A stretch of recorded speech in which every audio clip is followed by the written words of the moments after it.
Tiklo ang isang Indian national matapos itong mahuli ng Rizal PNP dahil sa kaso nitong acts of lasciviousness sa Pilila.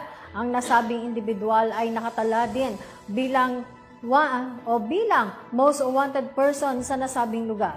Ang kabuuan ng balita ibahagi mo, Patrolwoman Jessica Obrero. Isang Indian national ang nasakute kamakailan sa kahabaan ng barangay Bagumbayan, Pilila, Rizal. Ito ay makaraang magsagawa ng operasyon laban sa most wanted person ang mga tauhan ng Pilila Municipal Police Station sa ilalim ng kanilang best practice sa tinaguriang todo kasanggamo laban sa kriminalidad na nagresulta sa pagkakaaresto sa sospek. Kinilala ito sa alias na AJ Indian National, may asawa, 28 taong gulang at naninirahan sa Plaza Aldea, Tanay, Rizal.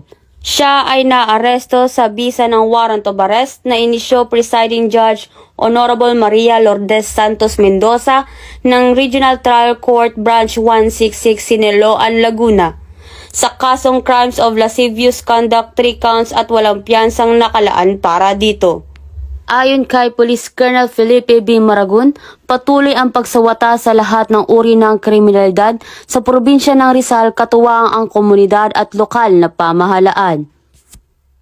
Mula dito sa Calabarzon, ako ang inyong Police News Network Correspondent, Patrolwoman Jessica S. Obrero, alagad ng batas, tagataguyod ng balitang pulis. Maraming salamat, Patrolwoman Obrero.